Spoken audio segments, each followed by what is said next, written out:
Spencer Dinwiddie sa Lakers, Hayward sa Thunder at Beverly sa Bucks. So parang ngaso ng balita mga idol iba tungkol sa Milwaukee Bucks. So mainit nga ang trade deadline kanina dahil maraming trades nga ang naganap. At isa na nga daw ng trade na ginawa ng Milwaukee Bucks. Trinade nga daw ng Bucks si Cameron Payne at isang second round pick sa Sixers para makuha nga si Patrick Beverley.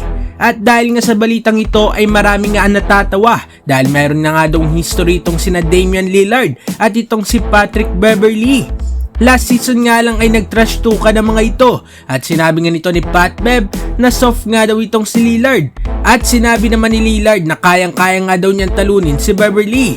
At ngayong 2024 nga ay magiging magkakampi na ang dalawang ito.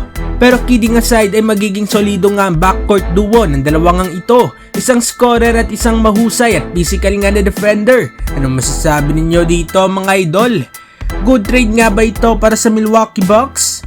At para naman sa sunod na balita ay patungkol sa OKC Thunder. Well, sa lahat nga ng koponan na ine-expect na gagawa ng trades ay isa nga ang OKC sa mga tahimik. Pero may magandang ginawa nga na move kanina ang OKC Thunder matapos nga i-trade sina Trey Mann at Davis Bertans sa Charlotte Hornets kapalit nga ng veteran forward na si Gordon Hayward.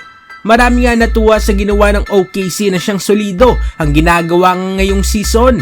Sa pagsama nga ni veteran Hayward sa batang koponan ng OKC ay mas magiging malakas nga daw ang OKC Thunder.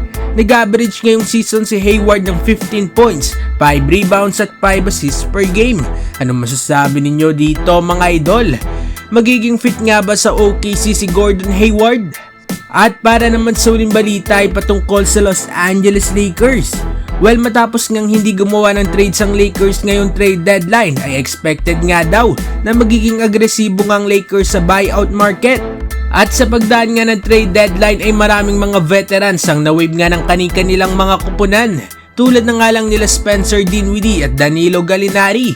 At ayon nga sa latest report ay interesado nga daw ang Los Angeles Lakers na kuhanin nga si Spencer Dinwiddie na magiging free agent kapag na-clear na nga nito ang kanyang waivers.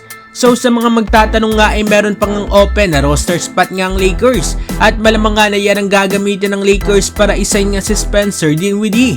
Dahil as of now ay kulang nga ang Lakers sa secondary point guard dahil injured pa nga itong si Gabe Vincent. Anong masasabi ninyo dito mga idol? Babagay nga ba sa Los Angeles Lakers itong si Spencer Dinwiddie? Mag-comment sa baba at ating babasahin yan. Huwag kakalimutan na mag-like and subscribe para sa iba pang balitang NBA. Maraming salamat po.